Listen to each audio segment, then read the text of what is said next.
नमस्कार दोस्तों, स्वागत है हमारे YouTube चैनल अभिज्ञान विजन पर।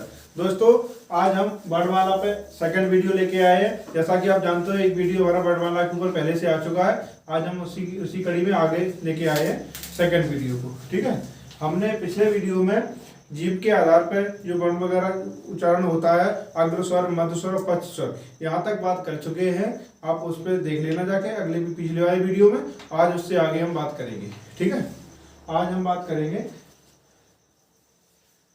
समृद्ध स्वर से। समृद्ध स्वर दोस्तों, ये पूछे जाते हैं समृद्ध स्वर कौन कौन से होते हैं, इनके बारे में अपन समझते हैं। समृद्ध स्वर दोस्तों होते हैं छोटी ई, बड़ी ई और छोटा ऊ और बड़ा ऊ। ये क्या होते हैं? समृद्ध स्वर होते हैं। ठीक है, कौन कौन से समृद्ध स्वर होते हैं? पहला होता है छोटी ई, दूसरा बड़ी ई और फिर छोटा ऊ और बड़ा ऊ। ये होते हैं समृद्ध स्वर। ठीक है, हाँ। और इसके आगे अपन समझते हैं समृद्ध स्वर हो गए। इसके बाद आते हैं अर्ध समृद्ध स्वर। अर्ध समृद्ध स्वर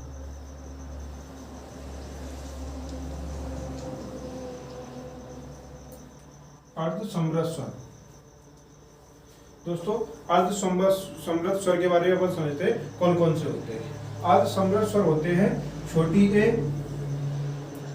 और छोटा ओ। ये दो क्या होते हैं? अर्ध समृद्ध स्वर। कौन कौन से? छोटी ए और छोटा ओ, ये होते हैं अर्ध समृद्ध स्वर। ये भी बहुत पूछे जाते हैं। उसके आगे अपन समझते हैं। उसके बाद होते हैं विवृत स्वर। विवृत स्वर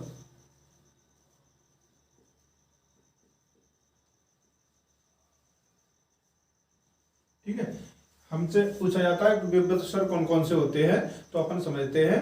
पहला होता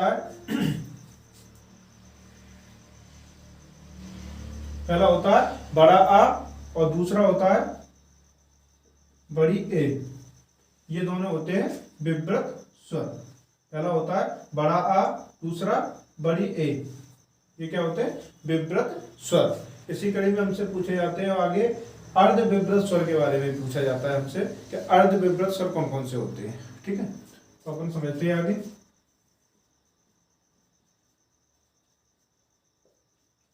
अर्ध विवृत स्वर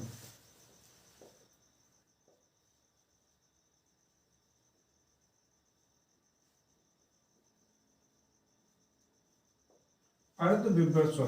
अर्ध विवृत स्वर कौन कौन से होते हैं, उन्हें समझते हैं। पहला होता है छोटा आ, दूसरा छोटी ए। जैसा कि आप जानते हो, ऊपर विवृत स्वर में कौन कौन से आ गए थे? बड़ा आ और बड़ी ए। तो बचे हुए छोटा आ और छोटी ए किस में आ गए? अर्ध विवृत स्वर में। ठीक है, कौन कौन से? छोटा आ और छोटी ए और छोटा ओ और ओ जो होता है ना वो, ये चार होते हैं अर्ध विवृत स्वर। पहला होता है छोटा आ, दूसरा छोटी ए, छोटा ओ और ओ। ये होते हैं अर्ध विवृत स्वर। ठीक है, इनके बारे में बहुत पूछा जाता है। अपन अब आगे समझते हैं। इनको एक बार नोट कर लीजिए आप, फिर आगे थोड़ा देखते हैं।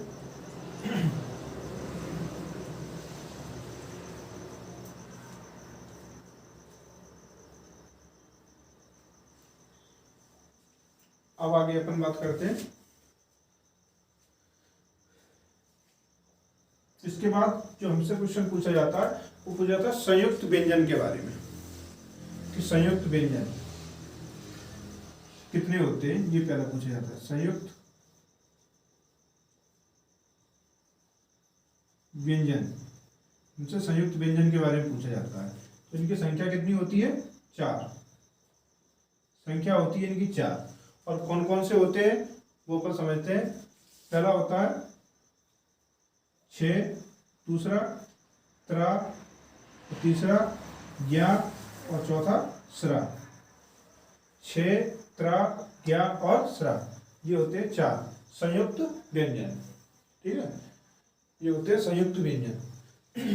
इसके ये पूछे जाते हैं। इसके साथ साथ एक बात और पूछी जाती है इनके बारे में, ये जो छे है या त्रा है या ज्ञा है या स्रा, ये किन किन से मिलके बने होते हैं, ठीक है। ये भी हमसे बहुत पूछा जाता है एग्जाम में, तो अपन समझते हैं ये किस किस से मिलके बने होते हैं, ठीक है।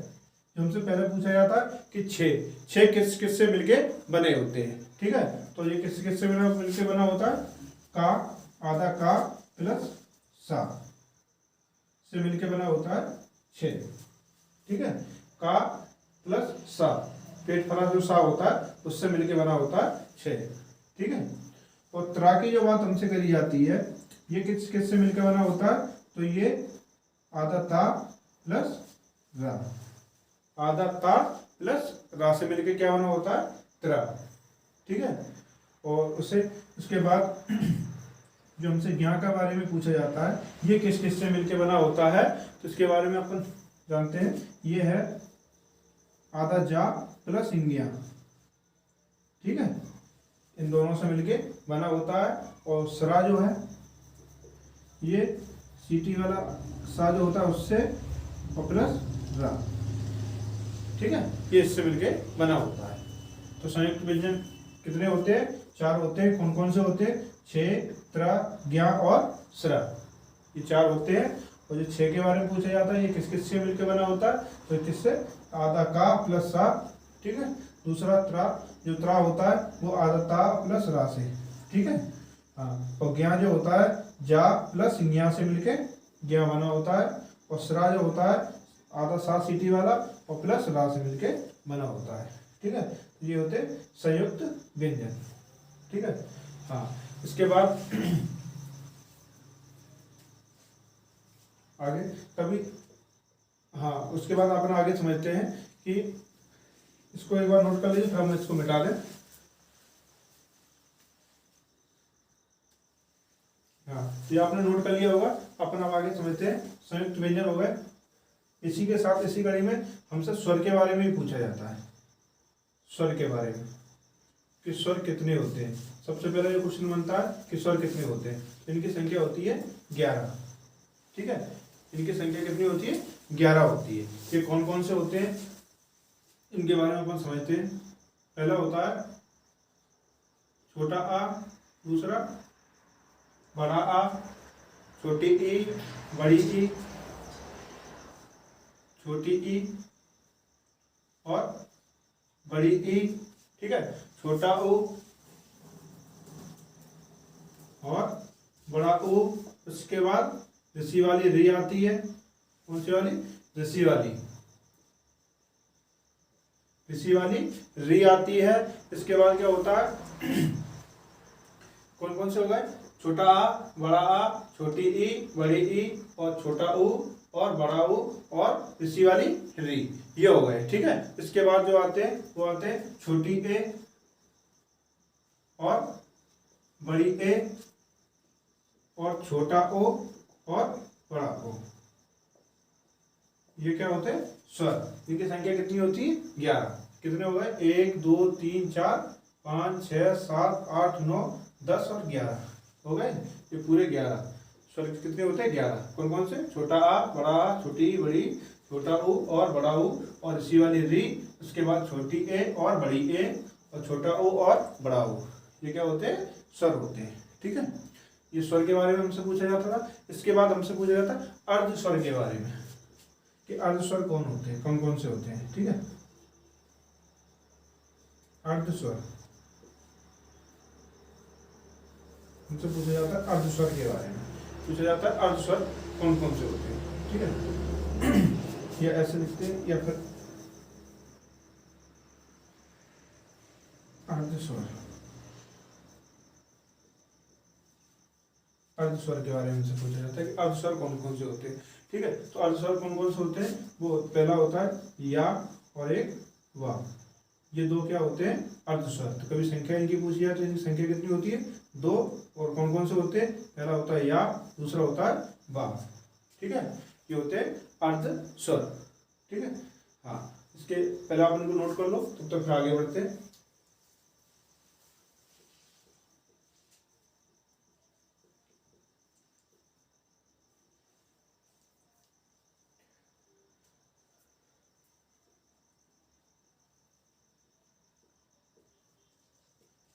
नोट कर लिया होगा। अब आगे बढ़ते हैं।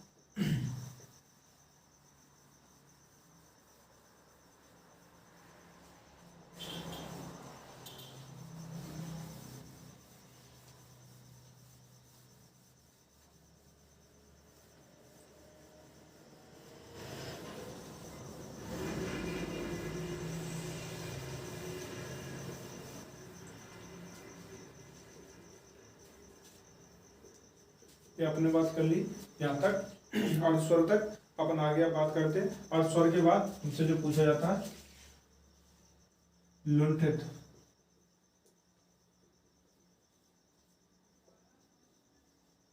लुंठित के बारे में, लुंठित किसे कहते हैं, ठीक है। तो दोस्तों जो रा होता है उसे हम लुंठित कहते हैं। रा होता है लुंठित, ठीक है। रा क्या होता है, लुंठित होता है, ठीक है। हाँ, लुंठित जो होता है रा होता है। उसके बाद जो हमसे पूछा जाता है पार्श्विक। पार्श्विक जो हमसे पूछा जाता है वो होता है ला, ठीक है। इसमें हमसे पूछा जाता है कि पार्श्विक क्या होता है, वो होता है ला। ला पार्श्विक होता है और लुंठित क्या होता है, रा होता है, ठीक है। यही हमसे आगे पूछा जाता है इसी में ऊष्म संघर्षी। ऊष्म संघर्षी, ठीक है। क्या पूछा जाता है, ऊष्म संघर्षी। ऊष्म संघर्षी के बारे में हमसे पूछा जाता है। तो ऊष्म संघर्षी होते हैं जो ऊष्म होते हैं वही ऊष्म संघर्षी होते हैं। यानी कि सा और सा और हा, ये चार क्या होते हैं, ऊष्म संघर्षी। इनकी संख्या कितनी होती है, 4। और कौन से होते हैं, सा तीनों सा और एक हा, ठीक है। ये क्या होते हैं, ऊष्म संघर्षी, ठीक है। ये पूछे जाते हैं। इसके बाद हमसे जो पूछे जाते हैं वो होते हैं उपक्षिप्त व्यंजन।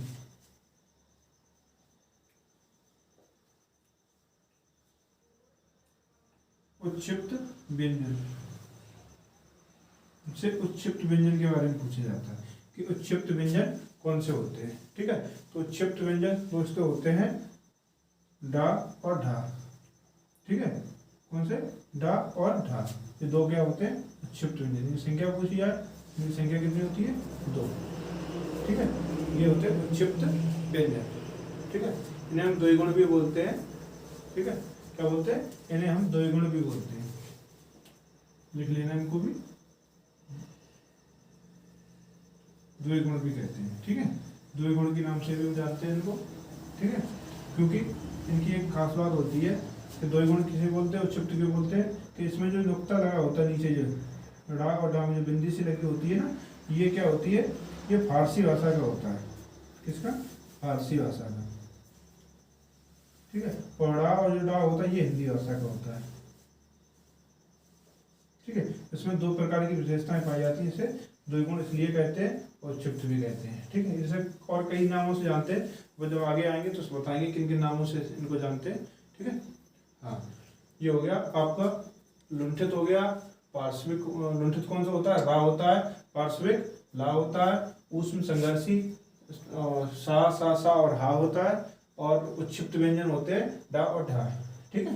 ये क्या होते हैं, उत्क्षिप्त व्यंजन, ठीक है। उसके बाद जो हमसे पूछा जाता है अनुस्वर के बारे में, कि अनुस्वर किसे कहते हैं, ठीक है। अनुस्वर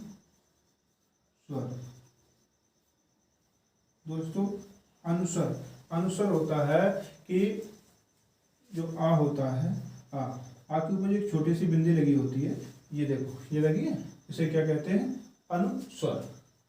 इसे हम अनुस्वर कहते हैं, ठीक है। यही हमसे पूछा जाए अनुनासिक। थोड़ा कंफ्यूजन होता है तो याद रखना इनको, ठीक है। यही हमसे पूछा जाए अनुनासिक। अनुनासिक के बारे में हमसे पूछा जाए तो जो होता है इसके ऊपर क्या होती है, चंद्रबिंदी। जो चंद्रबिंदी जो होती है उसे हम क्या कहते हैं, अनुनासिक। और जो केवल बिंदी होती है उसे हम कहते हैं अनुस्वर, ठीक है। इतना याद रखना, थोड़ा कंफ्यूजन होता है इसमें, तो इसलिए याद रखना। जो बिंदी होती है वो केवल अनुस्वर होता है, जो चंद्रबिंदी पूरी होती है उसे कहते हैं अनुनासिक, ठीक है। ये होता है। इसके बाद फिर जो क्वेश्चन हमसे पूछा जाता है विसर्ग के बारे में।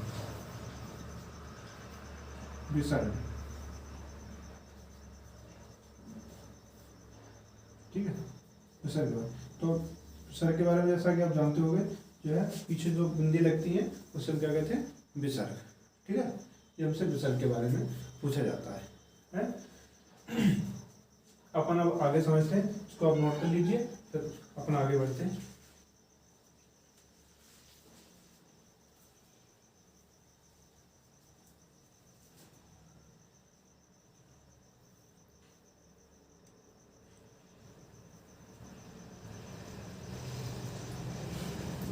अपन अब इसको साफ कर दें तो आगे बढ़ते हैं।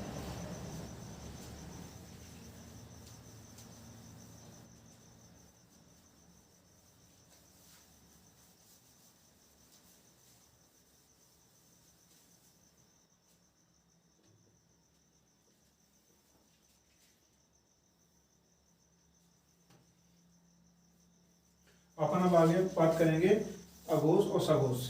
यहाँ से बहुत क्वेश्चन पूछे जाते हैं अघोष और सघोष के बारे में। अघोष और सघोष,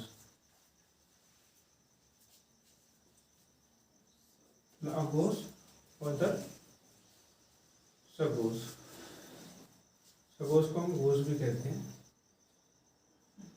ठीक है। सघोष या घोष एक ही बात है, अघोष, ठीक है। हाँ, तो अघोष को पहचानने की जब बात आती है तो हम कैसे पहचानते हैं अघोष? अघोष में क्या होता है, केवल श्वास की आवश्यकता होती है। जिन वर्णों को मतलब बोलने में केवल श्वास की आवश्यकता पड़े, केवल श्वास की आवश्यकता पड़े, वो क्या होते हैं, अघोष, ठीक है। और जिन्हें केवल गूंज की आवश्यकता होती है या जिनमें केवल गूंज होती है, तो हम क्या कहते हैं, सघोष, ठीक है। तो हम आगे बताएंगे कैसे श्वास की, कैसे गूंज के बारे में, ठीक है। हाँ, अपन पहले इनको नोट कर लो, फिर आप आगे बताएं आपको अघोष और सघोष में अंतर कैसे समझेंगे अपन, कैसे पहचानेंगे, ठीक है।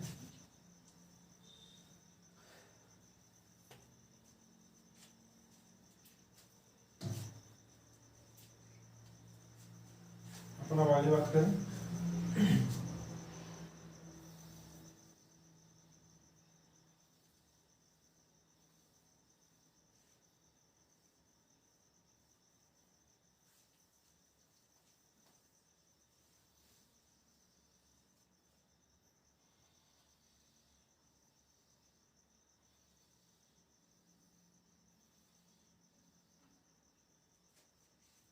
इसे।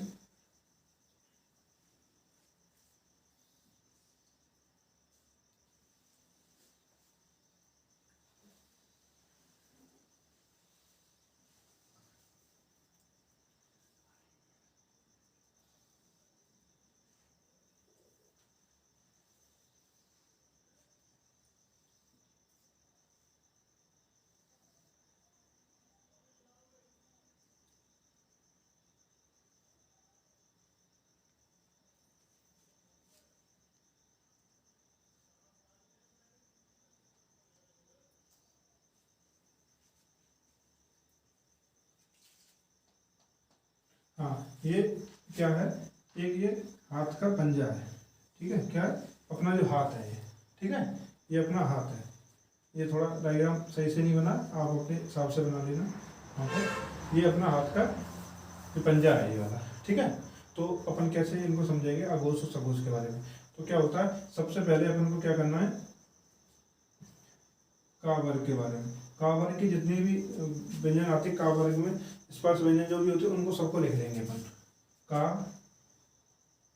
खा, गा और घा और रा, ठीक है। कौन सा लिख ली, का, खा, गा, घा और अड़ा, ये हमने लिख ली, ठीक है।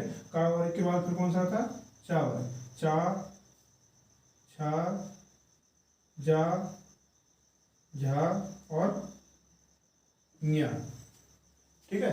ये पहला का वर्ग के आ गया सभी, का, खा, गा, गा ऐसे लिख लेना है क्रम से। फिर उसके बाद चा वर्ग के लिख लेना है, ठीक है। चा, छा, जा, झा और न्या, ये हमने लिख लिए।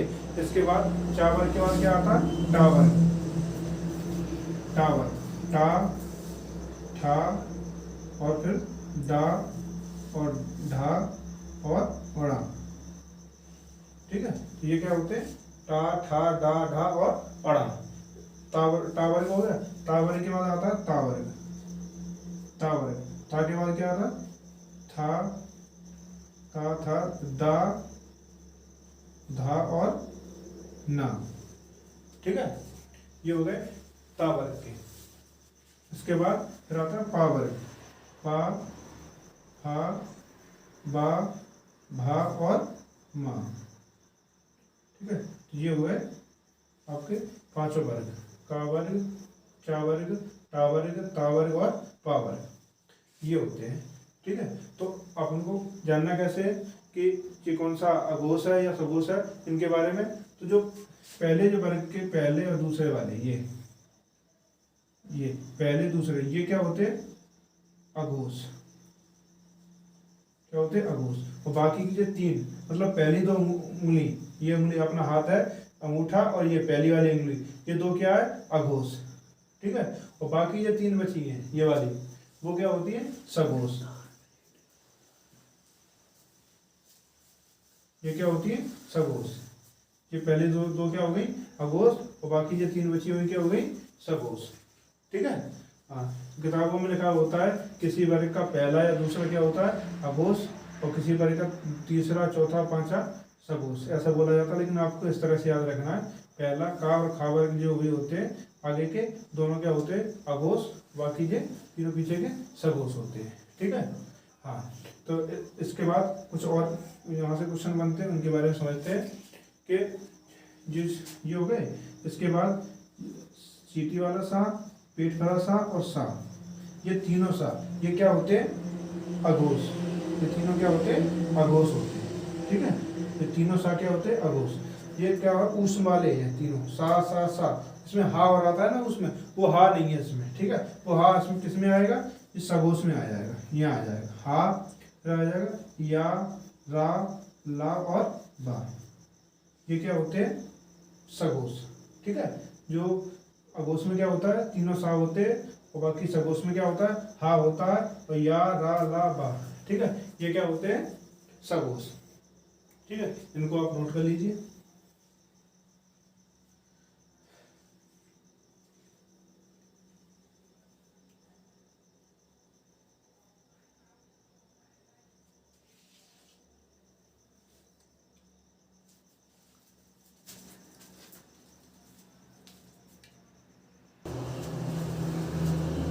हाँ, आपने इसको नोट कर लिया होगा। ठीक है, नहीं तो आप स्क्रीनशॉट वगैरह लेना चाहो ले सकते हो। ठीक है, अपन अब आगे बढ़ते हैं। ये हो गया सघोष और अघोष के बारे में बात हो गई। अपन अब आगे बात करेंगे अल्पप्राण और महाप्राण के बारे में। ठीक है,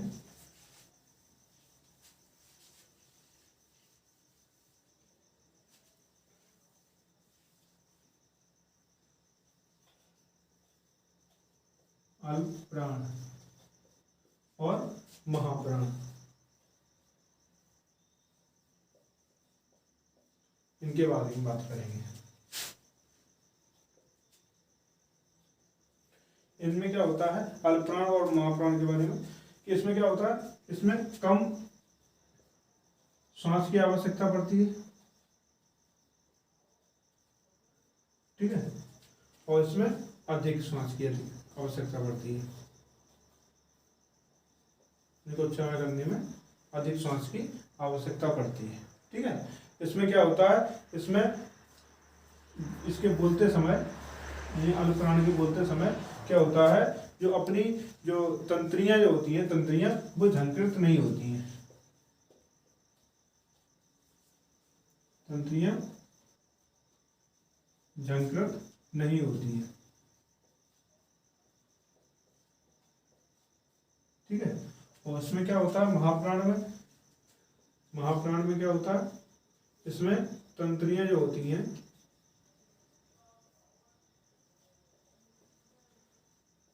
झंकृत होती हैं। जब हम बोलेंगे तो क्या होता है, इनमें तंत्रियां झंकृत होती हैं। ठीक है,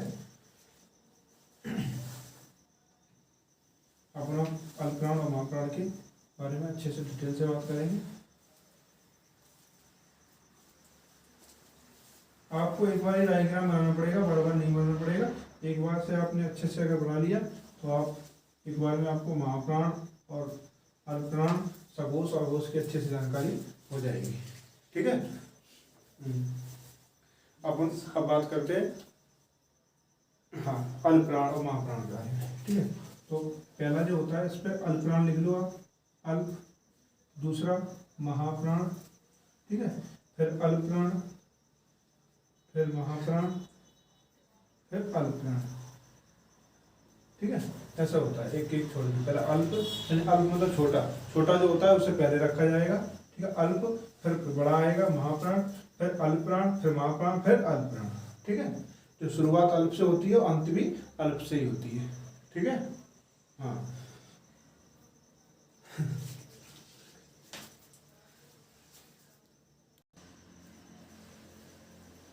तो ये क्या हो गया, अल्पप्राण, महाप्राण, तो इनके बारे में बात हो गई। ठीक है, ये क्या क्या होता है इनके बारे में। ये अल्पप्राण होते हैं, का जो होता है अल्पप्राण होता है, खा महाप्राण होता है। इनको वर्ग तो हमने आपको बता ही दिया, का वर्ग के, चा वर्ग के, टा वर्ग के और पा वर्ग तक, इनके बारे में हमने बता दिया। ठीक है, तो ये इसमें जो बाकी जो बचे हुए हमसे पूछे जाते हैं कि अल्पप्राण या महाप्राण के बारे में, तो वो क्या होते हैं, तो या, रा, ला और बा, ये क्या होते हैं, ये होते हैं अल्पप्राण। चारों अंतस्थ क्या होते हैं, अल्पप्राण होते हैं। ठीक है, ये चारों अंतस्थ अल्पप्राण होते हैं। ठीक है, और बाकी जो ऊष्म जो होते हैं, यानी कि सा, सा और हा, ये क्या होते हैं, महाप्राण होते हैं। ठीक है, ये चारों क्या होते हैं, महाप्राण होते हैं, और बाकी जो अल्पप्राण होते हैं, या, ला, बा। ठीक है, ये क्या होते हैं, अल्पप्राण होते हैं। तो ये तीनों सा और हा क्या होते हैं, महाप्राण होते हैं। ठीक है, इनको आप नोट कर लीजिए, अल्पप्राण और महाप्राण। यहाँ से क्वेश्चन बहुत पूछे जाते हैं, तो आपको याद रखना अल्पप्राण में कौन कौन आते हैं। जितने भी लाइन में ये दिखाई दे रहे हैं, ये सब किस में आते हैं, अल्पप्राण में। बाकी जो ये इसके जो लाइन के पूरे ये सब महाप्राण में, फिर या अल्पप्राण में, ये सब ऐसे करके इनको हाथ का पंजा बना के, इसके बाद ऐसे ही जैसा हमने बताया ऐसे ही इसको नोट कर लेना। ठीक है, अगर आपने एक दो बार इसको बना लिया तो आप कभी भूलोगे नहीं। ठीक है, नोट कर लो इसको।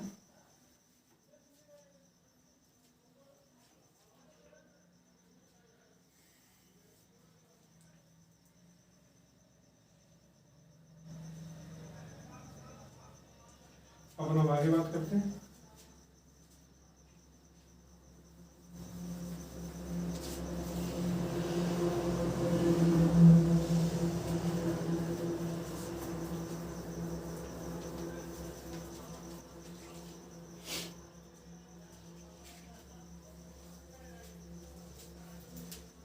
हमसे एक दो क्वेश्चन और पूछे जाते हैं। एक पूछा जाता है इसको रा और ढा के बारे में। ठीक है, इन्हें हम किन किन नाम से जानते हैं। ठीक है, इनके बारे में बहुत पूछा जाता है। ठीक है, तो अपन समझते हैं इन्हें किन किन नाम से जाना जाता है, डा और डा को। ठीक है, पहला इन्हें जाना जाता है उच्छिप्त, हमने जैसा कि आपको बताया था। पहला होता है उच्छिप्त, दूसरा होता है उस्सृप, कौन सा होता है, उस्सृप। ठीक है, और तीसरा होता है द्विगुण, द्विगुण। ठीक है, और तीसरा ऐसे जाना जाता है संकर वर्ण के नाम से। ठीक है, और आगे से जाना जाता है तारण जात नाम से। ठीक है, और इसे बोला जाता है नवीन वर्ण, और इसे जाना जाता है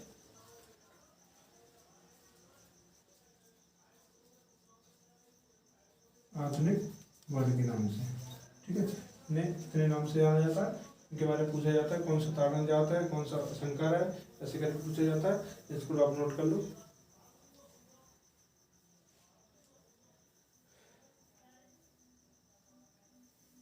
ठीक है, आगे अब समझते हैं हा के बारे में। हा के बारे में भी काफ़ी बातें पूछी जाती हैं, इनके बारे में भी हम समझते हैं। ठीक है, हा के बारे में। हा जो होता है क्या होता है, एक तो ये क्या होता है, सघोष होता है, ठीक है, क्या होता है, सघोष होता है प्लस ऊष्म होता है,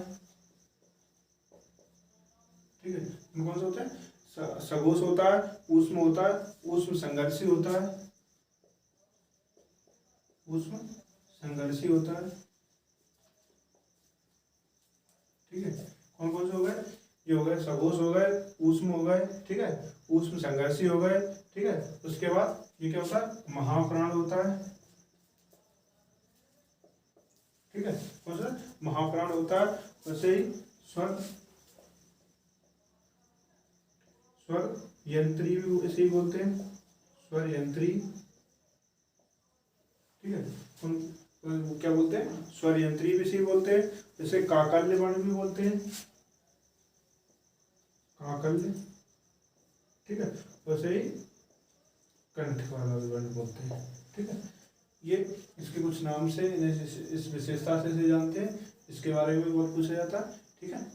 तो कुछ ये बातें थी जो पिछले वीडियो में रह गई थी, और बाकी वर्णमाला में लगभग हमने जो पॉइंट पूछे जाते हैं एग्जाम में उनको सबको कवर करने की कोशिश की है, ठीक है।